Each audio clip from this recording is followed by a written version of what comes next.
Hello. Let's take a look at another computer. And one that I'm very excited about because, oh boy, this one's special.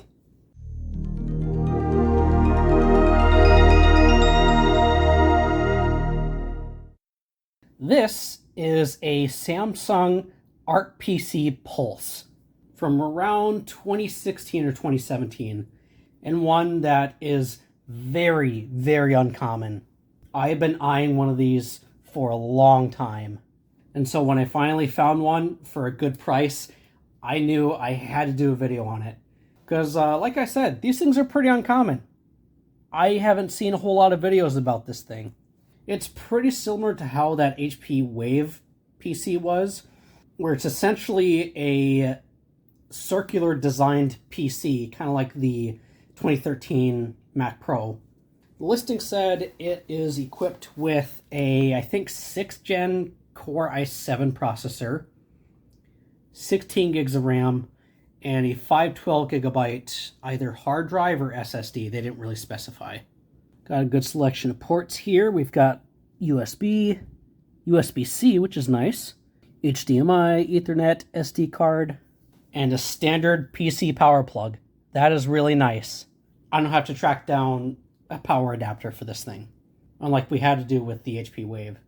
Now, I just unboxed this, so I have yet to actually turn it on and test it out.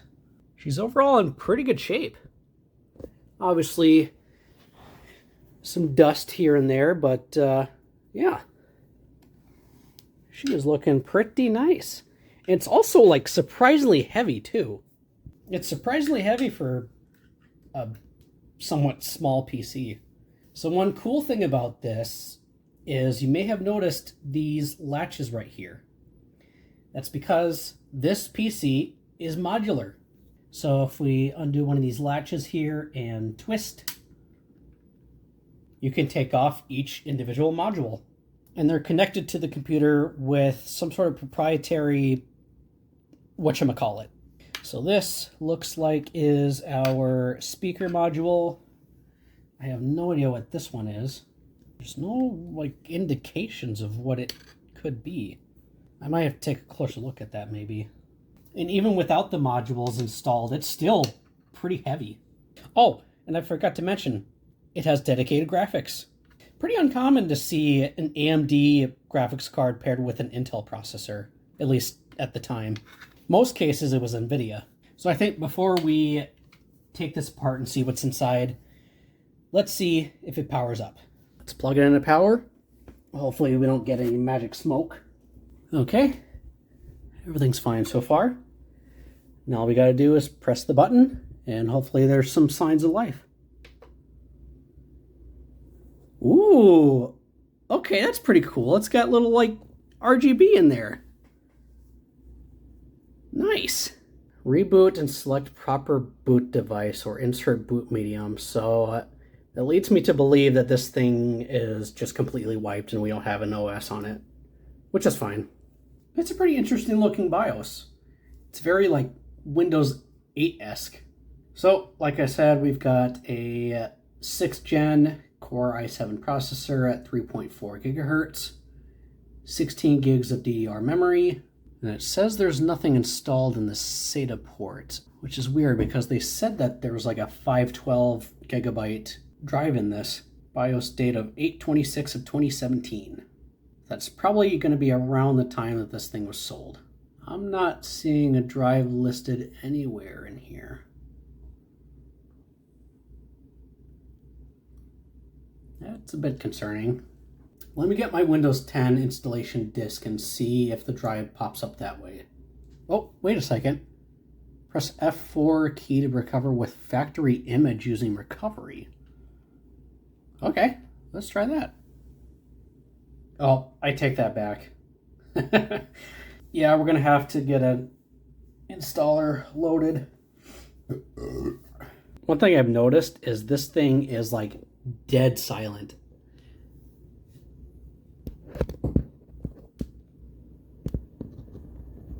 I don't know if you can hear anything, but it is really, really quiet.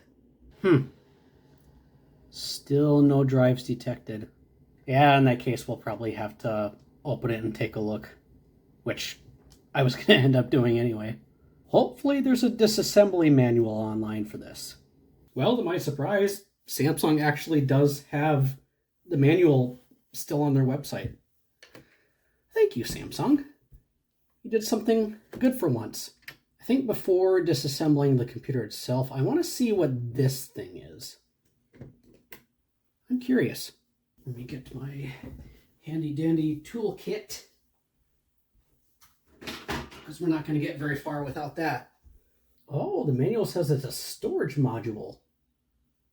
An external hard drive can be used as a separate storage device. Interesting. That's pretty cool. Let's see if there's a drive in there already. I doubt it.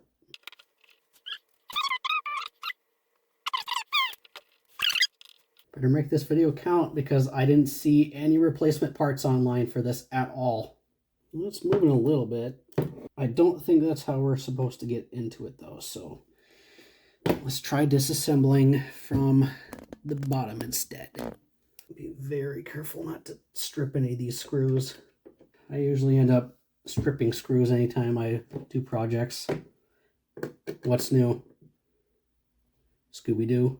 Sweet, we're in. Looks like there's some sort of cable here. So we have these gold contacts right here that connect to the other gold contacts on the computer itself. And it all is connected to this little connector here. And we got a weird looking circuit board. That's awfully complicated for a secondary storage device. But hey, I'm not an engineer. Hard drive storage module adopts USB 3.0 transmission interface. Built-in Toshiba 2.5-inch SATA hard drive. But other than that, it doesn't say how to open it. Let's just take out the board anyway. Just have to be really careful with it. Hey, if we were able to work on that Alienware PC and that HP Wave, I think we can handle this.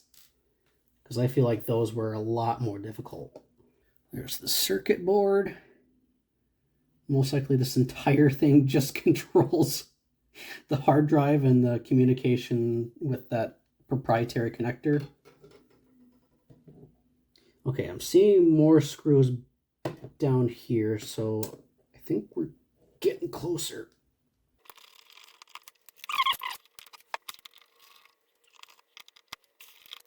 Oh, there we go. And we have a... No, we don't actually have a hard drive in here. Well, that would be why it doesn't show any storage devices. It does concern me that there wasn't any like connections in here. And I did notice that there was this extra connector right here that wasn't plugged into anything.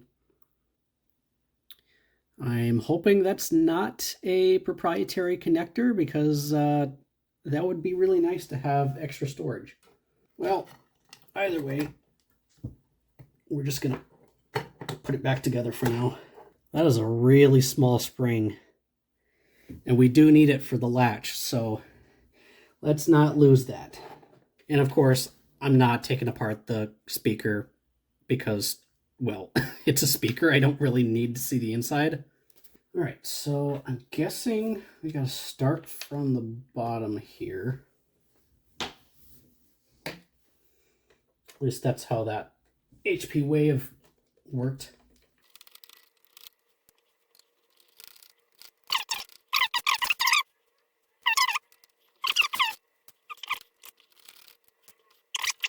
Okay, so it looks like right off the bat we have a pretty big heatsink and a scary looking power supply.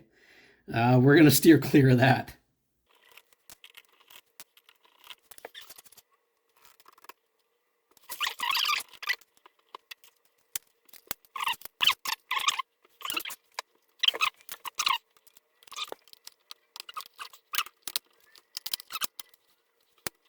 All right, there's our I/O shield. Hopefully it didn't break any retention clips. Oh, there we go.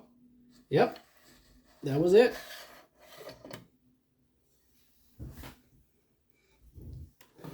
And unlike the HP Wave, this thing, it's entirely metal. Premium. Okay, let's take a closer look, shall we? Okay, so we got this plastic part here. Oh boy, this already looks confusing. So I see a cable that says CPU and then port. I'm guessing this is the cable that runs from the motherboard to this I/O panel. Then we have another ribbon cable that says CPU and EGFX. Oh, that might be our graphics card, maybe. Looks like that's our Wi-Fi. It almost looks like the GPU and the CPU share the same heatsink. Huh. Interesting. I wonder how well that does with cooling. Maybe we have to take this part off in order to get this plastic piece off. Because it doesn't look like it's really attached to anything board-wise. I think it's just surrounding it. Because it looks like here it splits from right at this section. But the question is how? Oh, wait, I think I see it. There's two little screws, one right there and one right there. That must be it. Hopefully it is.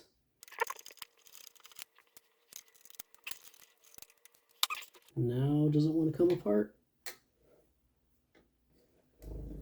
Yes? No? Maybe? I don't know. Can you repeat the question?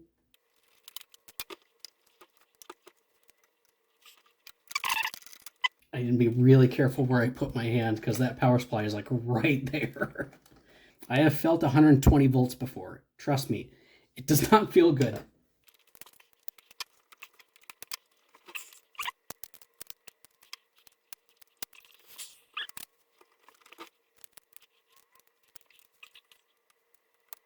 You can kind of get an idea of the complexity of this thing. So it looks like that is where our GPU is on its own board.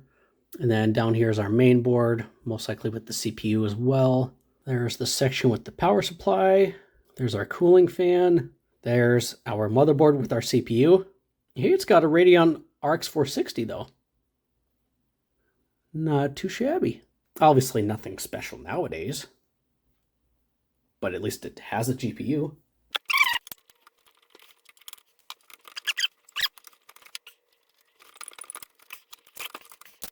Come on, buddy. Just one more push. Push. Push.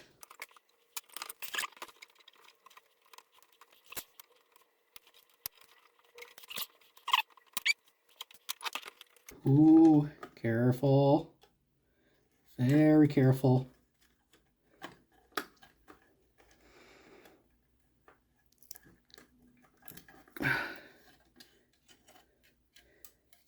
Okay.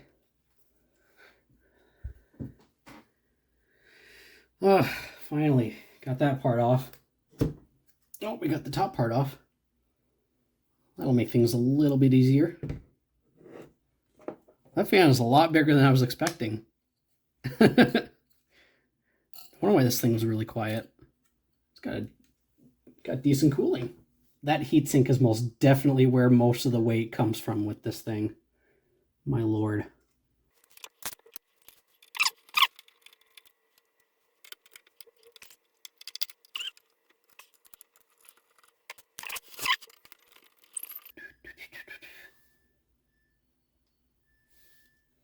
I don't know if you can hear that or not, but my dryer is singing to me, which is also Samsung.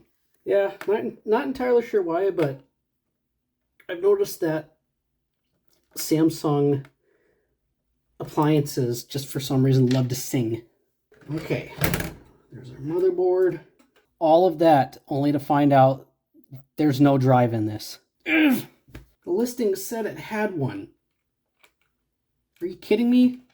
Well, I mean, the computer worked, so I guess I can't really say that I was ripped off. At least not entirely. I wonder if it has to be an NVMe SSD or if we can just use like a SATA M.2. Because I do have one of those. I hate ribbon cables. Because these little latches right here, they always make me nervous. They are so fragile. There's our power supply information. 150 watts. Well, it looks like we would have had to get to the board anyway, because I do want to replace that BIOS battery, because I'm sure it's fine, but I don't know how old that battery is. And like I said, I don't want to take this thing apart again, so while we're in here, might as well just replace it. And look at that. I didn't break anything. It's all up and running, and yeah, it's great. Samsung unfortunately didn't have the drivers specifically for this on their website, but the drivers are available in a Samsung Update app on the Microsoft Store, and it was pretty much able to find everything. Graphics, networking, sound, all working. And even though this thing has a 6th gen Core i7 in it, it's still pretty quick. Oh, you want to see something cool? So, see that LED thing in there? Well, there is a dedicated app that came with this thing when it was brand new. So if we open up this app here, Control Center, we have some settings that we can edit. We have something called 360 speaker, which basically gives the speaker like spatial surround sound stuff.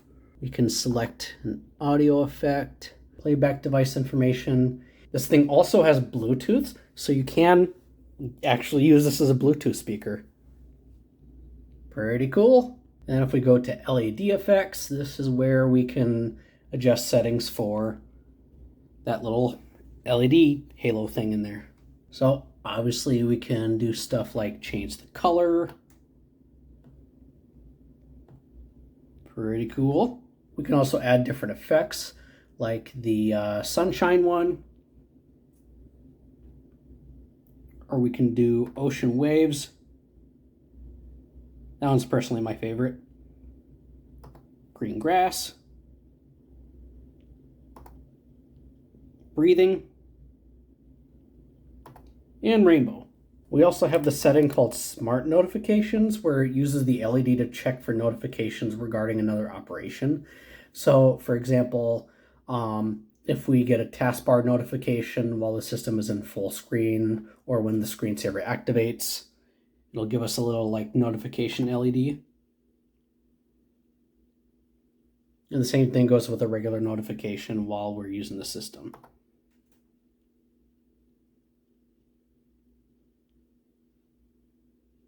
Pretty neat.